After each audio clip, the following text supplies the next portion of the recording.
mlevi sitampea kazi. Aita ajiajiri mwenyewe, hapo ni sawa. Lakini mimi ni mwajiri, hiyo hapana. Mlevi kumpatia kazi inakuwa ni ngumu. Kwa sababu huyo mtu kitu ya kwanza atajua kuongea na customer, na akifanikiwa pia kuongea na customer hiyo kidogo amepata, bado atakimbilia tu kwenda kuongezea. Mimi kama Evans, mimi siwezi andika mlevi kazi. Kwa sababu mlevi kazi yake anaweza amuka mapema, unampatia pesa ya stock, hiyo kitu ya kwanza anaenda kuchukua makali. Anaamukia hiyo makali, anakunywa. Sasa kazi yako haiwezi kwenda sambamba vile unataka.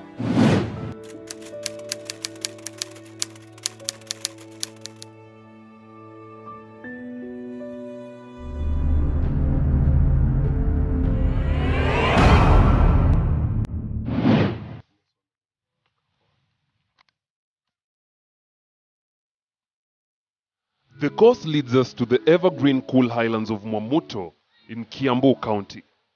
Akin to other counties here in Kenya, alcoholism is a menace among the youth and elderly. The inhabitants here are friendly, welcoming, as we meet Mr. Ngongoi and his family, who are pleased to host us and share their story. Maisha yalikuwa tu matamu, yalikuwa ni sawa tu, nimelewa kama watoto wale wengine. Nimefunzwa kazi na wazazi, nimefunzwa kujitegemea. Maisha ilikuwa tu mzuri. Nikikuwa na watoto wale wengine ilikuwa tu sawa. Kuingia kwa pombe niliingia kwa njia rahisi sana, na njia tena ya kutatanisha, sababu nilikuwa na kahoteli nilikuwa nimefungua, na au kahoteli kalikuwa ndani ya bar.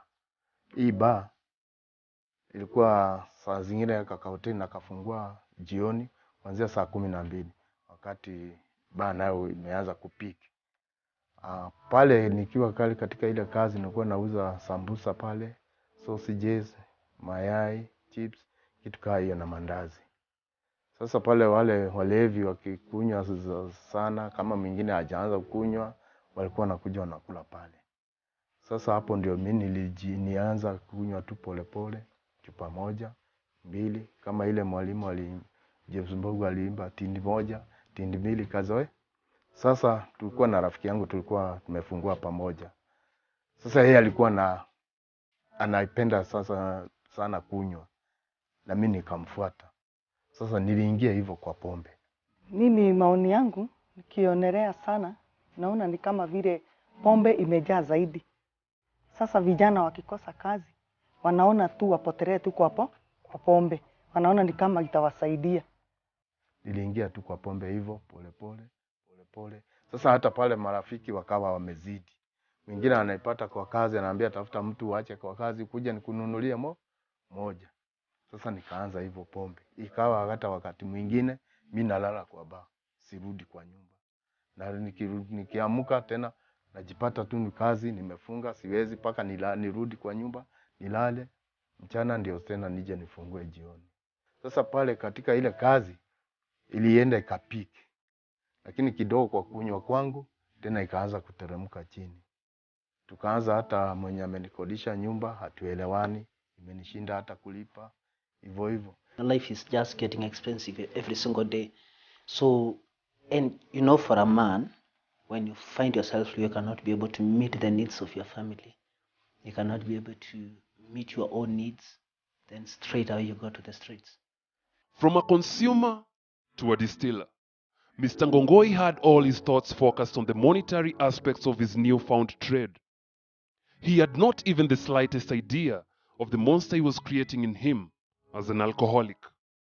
Sasa tukaingia kwa kupika, kwa kutengeneza pombe ya chang'aa. Na tulikuwa tunatengenezea mto huko hapa tu karibu. Sisi hatukujua sana kuitengeneza, iko na teknolojia yake kando.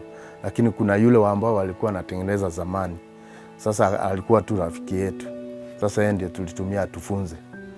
Sasa wakati tulinunua hizo vitu zote, na ingine inaitwa kifuniko ambayo tulikuwa naita cork, ambayo itaunganisha drum, mdomo ya drum na pipe ndio iingie kwa mto mpaka kwa debe.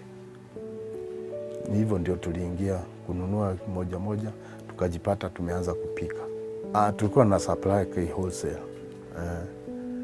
Tulikuwa na supply ki wholesale na ingine yetu ni kukunywa. So tuko nayo sasa. Blame it on the alcohol is a common phrase used by alcoholics to defend their erratic deeds. In numerous occasions, it is those who are so close to the consumer that bear the brunt. Mimi nimekaa na mtu amekunywa miaka nyingi, yenyewe nimesafa, nimeona mengi, nimepitia mambo nyingi, shida, vita, yenyewe alikuwa mbaya kwa sababu ya pombe. When you go around Mwamuto, you can be able to know, even without anybody telling you, that this person have problem with alcohol. Because normally when they take alcohol, they don't eat, so even the body start getting skinny. Ilikuwa ni vita, sasa umelewa, vita, umekorofishana. Unampata hata saa ingine umelala, kuamka hayuko. Pia na watoto. Sasa wewe ulifuruga na wao wakatoroka. Sasa wewe hujui, ukiamka hujui kuliendaje. Wengine unaamka umechelewa na una mtu ya kuuliza. Sasa wewe ilikuwa fujo kubwa sana, hata ukienda kuuliza mama, na mimi sijui. Sababu yeye alisikia yale yalikuwako.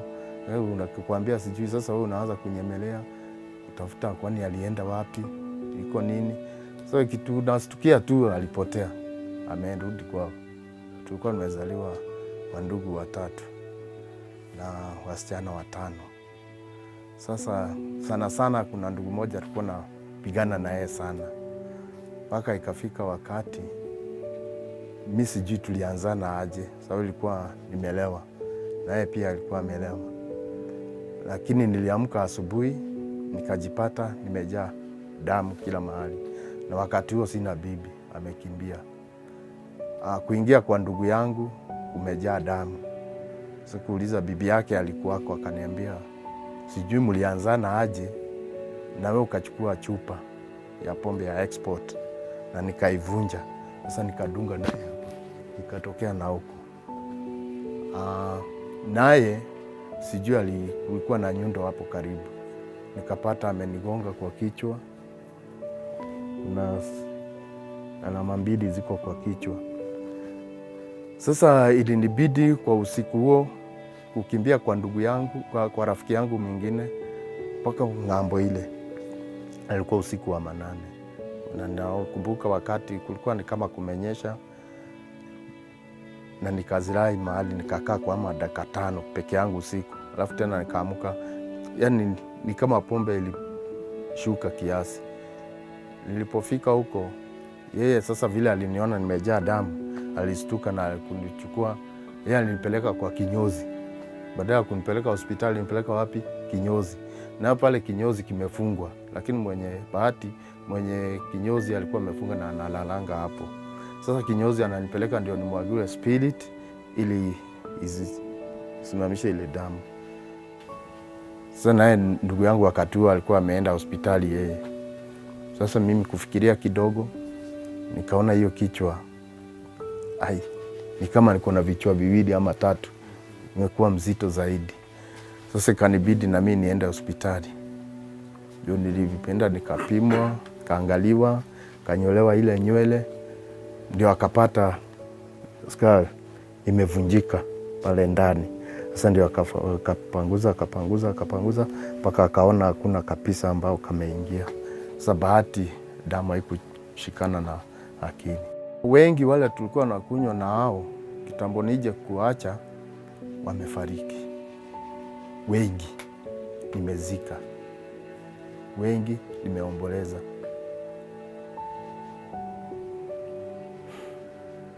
Hata huyo ndugu yangu imemuua.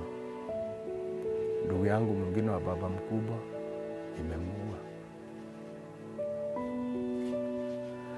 Imeua wengi ambao tulikuwa na kunywa nao pamoja na nilika langu. In an effort to help change the thought process of the alcoholics, majority being the youth, Reverend Tito through the church has a program which has been planned for mid-March launch to help curb the vice. We have not given them the listening space. We have always given them the answers, even in the questions they have not asked for. But I think to me, we give them the listening space. We try, we walk with them, like what I normally do, like I create sometime, we just have lunch and listen. I don't talk, I just listen to them. And they share, and the sharing is endless. We normally have a session with women after the service, and there was this day I told women that, okay, you can be left behind after the service, we have something that we are going to share. So, and before I started sharing what I wanted to share, a woman just rose from the congregation, and then she told me that she wanted to say something. And then she told women that we need to go on the streets and demonstrate. We need to do something because of what is going on in this center. So, and I was so curious. So after that, I started talking with this lady. I think she uses a lot of advocacy, a lot of like, she believes on that line, like demonstrate so that we may stop this bad action. We should demonstrate so that the government can come in. But I think it has not been working. Like, we have been doing all this for many years. So to me, what I started thinking that we use a different approach, like we use a friendly approach to this young man. And so that is where the idea of Alcoholics Anonymous came in. And some of these young men, like for example, they come from families whereby the moment you start taking alcohol, you will never be remembered by anybody even to celebrate a birthday. So when they come to these meetings, like as I saw in the US, when they start saying, okay, who are celebrating their birthdays this week, and then they start raising a happy birthday to you, and then they start feeling the love. So in my AA meetings, those are among the things that I'll try to start up things that will make these guys to feel loved. That there are people who care for them. There are people who understand them. There are people who are willing to work with them the way they are, to look for solution together with them. Hao vijana nakutana nao sana na wahurumiaga sana. Kwa sababu hao ni mambo mimi nimepitia nikiwaona wakilia. Kwa hiyo mimi ile jukumu nachukuaga ni kuombea wazidi kubadilika. Kama vile tu nilifanya kwa boma yangu, nikavumilia mpaka Mungu akakuja. Akakuwa tu kusaidia mzee na akatoka huko. Tunaenda tu zetu. Wakati huo tu niko na rasta.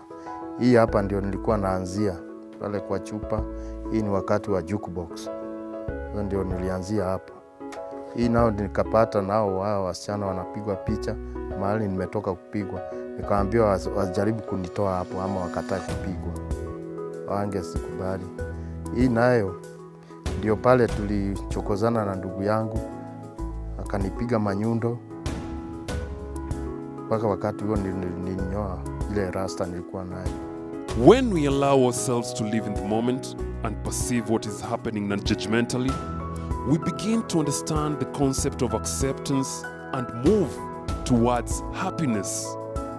This involved not just logical acceptance of what is going on, but also emotional acceptance. My name is Nick Omondi, and this is The Cause.